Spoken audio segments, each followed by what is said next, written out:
Baik, pada sesi ini kita akan membahas tentang monumen. Ya, monumen merupakan salah satu representasi untuk mengenang peristiwa-peristiwa penting bagi sebuah bangsa.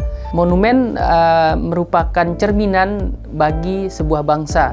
Di banyak negara kita melihat monumen-monumen megah dibangun dalam rangka untuk menunjukkan kepada dunia bahwa bangsa tersebut telah merdeka. Seperti Indonesia membangun monumen pembebasan Irian Barat dalam rangka untuk mengirim pesan kepada dunia bahwa Indonesia adalah negara yang sudah merdeka, Indonesia mampu berjuang melawan penjajahan. Kemudian di tempat-tempat lain, di kota-kota besar di dunia, monumen memiliki maknanya masing-masing. Amerika dikenal sebagai salah satu negara besar di dunia yang menjadikan monumen sebagai simbol untuk memperkuat semangat tentaranya, memperkuat semangat para pemudanya, memperkuat spirit untuk menaklukkan. Jadi dengan adanya monumen, Amerika ingin mengetuk hati anak-anak mudanya supaya bisa menjadi penerus bagi cita-cita para pendahulunya. Bangsa Amerika dikenal sebagai bangsa yang mampu menembus batas-batas. Seperti di Iwo Jima ada peristiwa di mana tentara Amerika memegang bendera Amerika, menancapkan bendera itu dan mengatakan, menunjukkan kepada dunia bahwa mereka pernah berjuang di situ dan mereka pernah berhasil menaklukkan Jepang. Dan simbol itu terus dipelihara untuk menunjukkan kepada dunia bahwa Amerika adalah bangsa besar, bangsa yang membebaskan. Selanjutnya pada poin ini kita akan bicara tentang sisi lain dari monumen. Dalam hal ini monumen bisa diartikan sebagai representasi nilai kepahlawanan. Dalam beberapa negara ya tradisinya mereka menjadikan monumen itu untuk menunjukkan sisi-sisi kepahlawanan. Seperti yang dilakukan oleh Amerika. Amerika membangun monumen untuk menunjukkan kepada dunia bahwa mereka memiliki hero, pahlawan yang membebaskan negara lain atau bangsa lain dari penjajahan. Seperti yang dilakukan Amerika ketika mampu membebaskan rakyat Filipina. Ya, dengan monumen yang mereka bangun merepresentasikan hero mereka. Kemudian Rusia juga memiliki monumen untuk menunjukkan bahwa mereka mampu bertahan di antara serangan-serangan agresi militer eksternal. Itu ditunjukkan dengan patung-patung atau monumen-monumen para pendiri bangsa Rusia. Begitu juga dengan monumen yang ada di Indonesia. Saya kira monumen pembebasan Irian Barat itu menunjukkan kepada masyarakatnya bahwa pejuang Indonesia adalah pejuang yang mampu membebaskan bangsanya dari agresi eksternal. Itulah yang menjadi simbolisasi dari kepahlawanan. Kita ambil contoh ya. Di Rusia ada patung The Motherland Calls ya, di Volgograd, Rusia. Patung ini atau monumen ini dibangun pada tahun 1960 ketika Uni Soviet berada pada puncak kejayaan.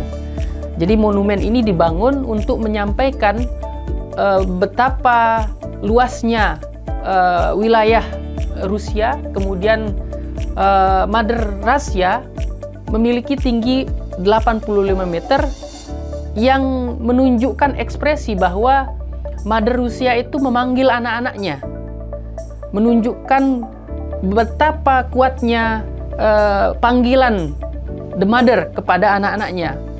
Jadi patung yang dibangun di Rusia itu memiliki arti bahwa ada Mother of Motherland gitu ya. Motherland itu dicitrakan sebagai patung yang besar, tinggi.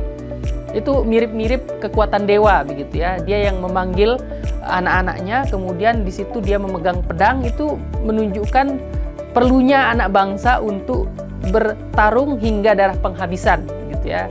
Itu yang dilakukan oleh Rusia.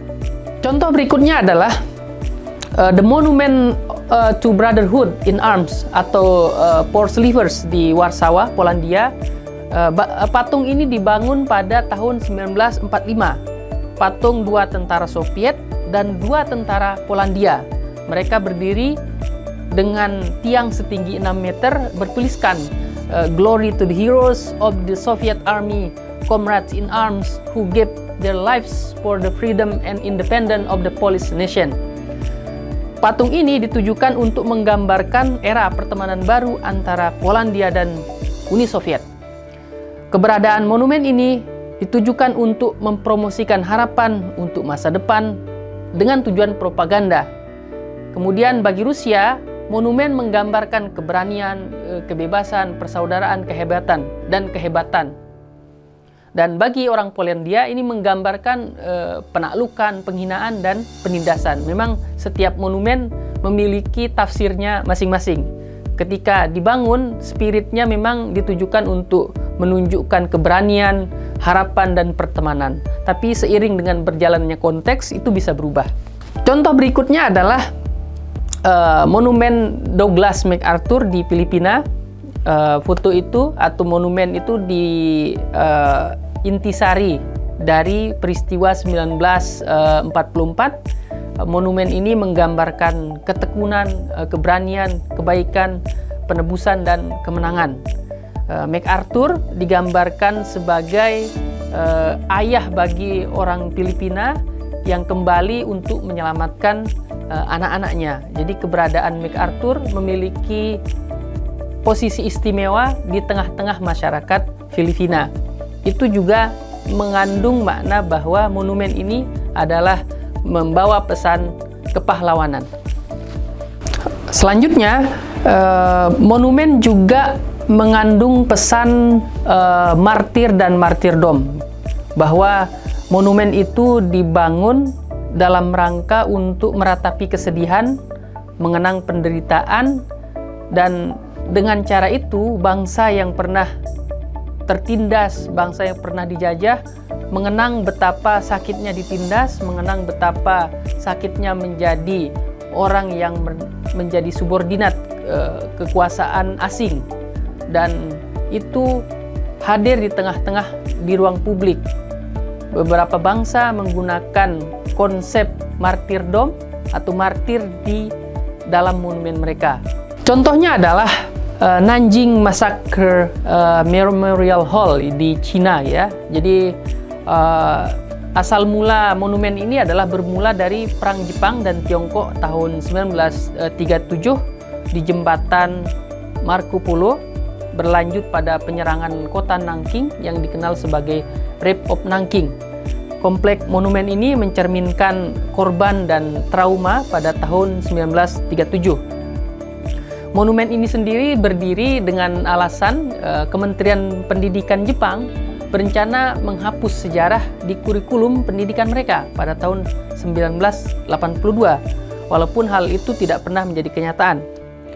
Sejarah ini menjadi sumber revolusi Tiongkok, sumber nasional kemartiran Tiongkok. Sejak tahun 2014 dirayakan sebagai peringatan Hari Libur Nasional.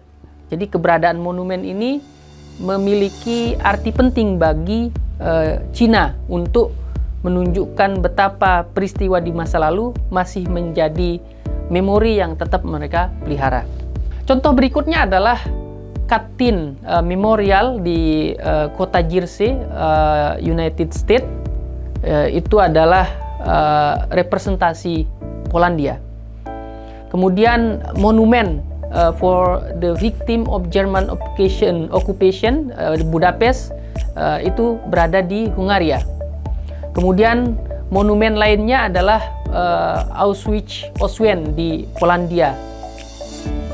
Dan monumen tersebut selalu menjadi representasi kesedihan, penderitaan, dan terus dirawat agar memori di masa ini tetap terpelihara dan nalar kritis untuk peristiwa masa lalu tetap diingat. Dari poin-poin tadi kita bisa melihat bahwa monumen itu selain memiliki makna sebagai monumen yang menunjukkan semangat kepahlawanan, kemudian martirdom gitu ya, kemudian simbol pembebasan gitu. Itu menunjukkan bahwa monumen itu bagi setiap bangsa memiliki posisi istimewa.